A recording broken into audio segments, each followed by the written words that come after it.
Hello everyone, সবাই তোমরা দেখতেই পেলে আমরা গেছিলাম দীঘা। তো কিভাবে গেলাম সব কিছু তোমাদের সাথে শেয়ার করব। প্রথমেই আমরা ধর্মতলা চলে গেছিলাম। ধর্মতলা থেকে এসি বাস, স্লিপার বাস আমরা বুক করে নিয়েছিলাম সঙ্গেই। তো ওখানে আমরা অনেকক্ষণ আগে চলে গেছিলাম, প্রায় 1 ঘন্টা আগে। তো যার কারণে আমাদের ডিনার করা হয়নি বলে আমরা ডিনারটা সেরে নিয়েছিলাম। ডিনারটা সেরে নেওয়ার পর ততক্ষণে একটু আস্তে আস্তে আমরা বাসের দিকে চলে যাই, তারপর সঙ্গে বাসে উঠে যাই। এই হচ্ছে আমাদের বাস, এবং তোমরা চাইলে এই বাসটা তোমরা বুকিং করতে পারো। ভীষণ ভালো, আমাদের খুব এক্সপিরিয়েন্সটা খুব ভালো। আমরা খুব আরামের সঙ্গে শুয়ে গেছিলাম দীঘা। তো যাই হোক, ভীষণ পছন্দ হয়েছে আমার বাসটা। ভাড়াটাও তোমাদের সঙ্গে শেয়ার করি। ভাড়াটা হচ্ছে এক একজনের 500 করে। তো 500 করে ভাড়া নিয়েছিল, আমাদের দুজনের 1000 টাকা। তো স্লিপারে এটা, বাট সিটে কত নেয় সেটা আমার ঠিক জানা নেই। বাট স্লিপারে আমরা খুব আরামের সাথে শুয়ে এসি বাসে গেছিলাম। তো হঠাৎ প্ল্যানিং একদম আমার আর আমার হাজব্যান্ডের একদিনেরই প্ল্যানিং। যেদিন আমরা গেছিলাম তার পরের দিন আমরা রাত 11টায় আমরা বাস ধরেছিলাম। তো দেন তার পরের দিন ভোরবেলা আমরা 4:30টার সময় পৌঁছে যাই। তো তারপর দেখতেই পাচ্ছ পুরোপুরি বাসটা আমি তোমাদের সঙ্গে দেখিয়ে দিলাম। আর আমার বর তো এসেই আগে শুয়ে পড়েছে। তো সারাক্ষণ আমরা রাস্তায় দেখতে অনেকটা রাত হয়ে গেছিলো। বাট 1টা-2টোর দিকে আমরা কখন ঘুমিয়ে পড়েছিলাম। বাট ভিউজগুলো খুব দারুণ লাগছিলো। বাসে শুয়ে এরকম এক্সপিরিয়েন্স আমার আগে কখনো হয়নি। ফার্স্টবার স্লিপার বাসে আমরা কোথাও ঘুরতে গেছিলাম, আগেও গেছি অনেক জায়গায়, বাট ট্রেনে গেছিলাম, অন্যান্য বাসে যাই হোক গেছিলাম। তো আমরা কত বিন্দাস একদম শুয়ে বসে আমরা গেছি। তো কখন ঘুমিয়ে পড়েছি নিজেরাও জানি না। তো যাই হোক, ভোর 4:30 তখন পুরোপুরি তখন রাস্তাটা অন্ধকারই ছিল মোটামুটি, বাট ভিডিওতে পুরো আলোই মনে হচ্ছিলো। তো চলে যাই, যাওয়ার সাথে আমরা এই হোটেলটা বুক করি, হোটেল আমার দীঘা। রুমটা তো ভীষণ ভালো, রুমটাও তোমাদের সঙ্গে শেয়ার করছি। দেখতেই পাচ্ছ ভীষণ ভালো। বাট আমরা তো একদিনের জন্যই গেছিলাম, যেহেতু আমার প্রচুর কাজ থাকে, আমার হাজব্যান্ডের প্রচুর কাজ থাকে। তো একটু ভালোভাবে ফ্রেশ হয়ে, তখন কটা বাজে, 7টা, সকাল 7টার সময় ফ্রেশ হয়ে একদম সঙ্গে আমরা বেরিয়ে যাই বিচে। তো বিচে তো যেতেই হবে, যার জন্য আসা সমুদ্র। তো এই হচ্ছে আমার লুক। কেমন লাগছে আমাকে অবশ্যই কিন্তু তোমরা জানিও। তো যখন আমরা বেরোই, একটা এত সুন্দর হাওয়া দিচ্ছিলো, আমার চুলগুলো উড়ে যাচ্ছে, চুলগুলো সামনে আনতেই পারছিলাম না, এতটাই হাওয়া ছিল। বাট আমরা যেদিন গেছিলাম সেদিন প্রচণ্ড খারাপ ওয়েদার ছিল। সকাল থেকে বিকেল অবধি মোটামুটি ভালোই ছিল, বাট বিকেলের পর থেকে ঝড় বৃষ্টি শুরু হয়ে যায়। ওয়েদারটা ভীষণই ভালো ছিল আর প্রচণ্ড হাওয়া চলছিল। তো হুটনাট প্ল্যানিং হলে যা হয় আর কি। আমরা একদিনই থেকেছিলাম। তো যেদিন পৌঁছেছিলাম ভোরে, সেদিনই রাত্রের বেলার বাস আমরা ধরে আমরা তার পরের দিন আবার ভোরবেলা বাড়ি চলে আসি। যেহেতু বিজি শিডিউলে আমরা তার মধ্যে একদিন একটু ছুটি করে চলে গেছিলাম ঘুরতে। তো কতটা মনটা ফ্রেশ হয়েছে তোমাদের বলে বোঝাতে পারবো না। তোমরাও তোমাদের ব্যস্ততা দিনে তোমরা এরকম ঘুরে আসতে পারো একদিনের জন্য। তো এই হচ্ছে, আমরা একটু ভিডিও, ফটো, রিলস সব কিছু করেছিলাম। আমরা দুজন একাই গেছিলাম, খুব ভালোভাবে এনজয় করেছি, সারা দিনটা কাটিয়েছি একসঙ্গে। প্রচুর রিলস বানিয়েছি, প্রচুর ফটো তুলেছি। তারপর আমরা একটু ঘোরাফেরা করে আমরা একটু ব্রেকফাস্ট করে নিই, চা, ডিম সেদ্ধ।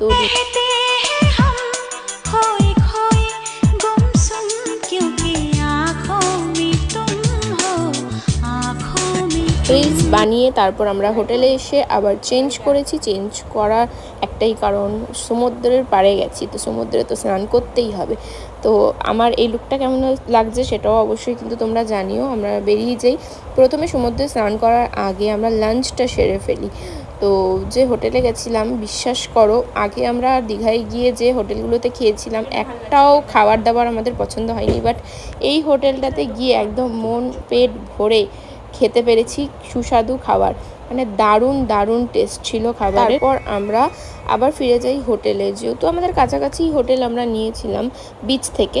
তো তারপর আমরা হোটেলে রাখতে যাই নিজেদের ফোন, পার্স ইত্যাদি সব কিছু। তারপর চলে যাই আমরা স্নান করতে সমুদ্রে। তো এসছি তো যেতেই হবে, না গেলে তো মন ভরবে না। তো আমরা চলে যাওয়ার সাথে স্নান করি, খুব এনজয় করি, ভিডিও করি, রিলস করি। আমি আমার আইফোনটা নিয়ে গেছিলাম। তো খুব ভালোভাবে ভিডিও রিলস করেছি এবং প্রচণ্ড ভিড় ছিল। আর আমি তো ভীষণ ভয় করি দূরে যেতে। আমার হাজব্যান্ড আমার জন্য দূরে যেতে পারছিল না, তাও দেখো অনেক দূরে চলে গেছিলো। আমি দূর থেকে ওকে ভিডিওতে যতটা পেরেছি ক্যাপচার করেছি, বাট আমি অত দূরে যাইনি, যেহেতু আমার প্রচণ্ড ভয়, ভীষণ ভয় করে আমার দূরে যেতে, যেহেতু আমি সাঁতার জানি না। ভাবতে পারছো এত বড় হয়েও আমি সাঁতার আজ পর্যন্ত জানি না, আমার বর জানে। তো আমি তো বলেইছি ওকে, আমি যদি ডুবে যাই তুমি তো আছো আমাকে বাঁচানোর জন্য।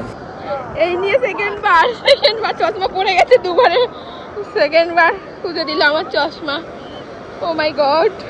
তো আমরা তারপর হোটেলে পৌঁছে একটু রেস্ট করে কিছুক্ষণ, তারপর আবার রেডি হয়ে যাই বিকেলে ঘুরতে যাওয়ার জন্য। বাট ঘোরা তো আর হলো না, কেন তোমরা জানতেই পারবে, ওয়েদার খারাপ।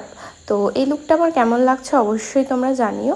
তারপর আমরা বেরিয়ে যাই, তখন ওয়েদারটা ঠিক ছিল, বাট যখন আমরা ওল্ড দীঘায় যাওয়ার জন্য টোটো ধরি, ওখান থেকে টোটো করতে হয় ওল্ড দীঘা যাওয়ার জন্য, হয়তো অনেকেই জানো।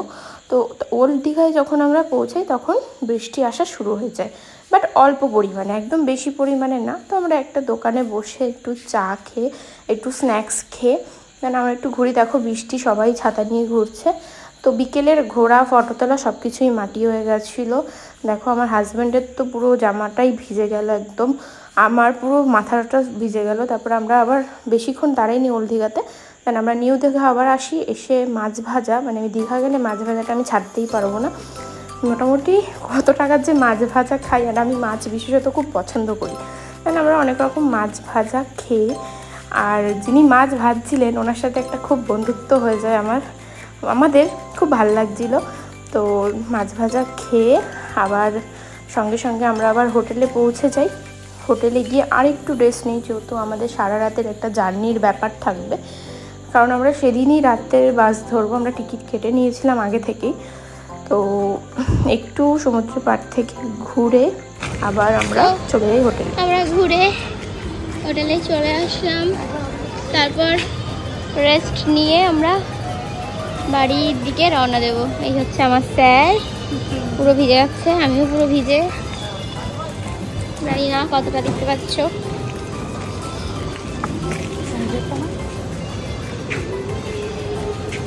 এই হচ্ছে হোটেল, প্রথমে দেখাতে পারিনি, এখন দেখাচ্ছি।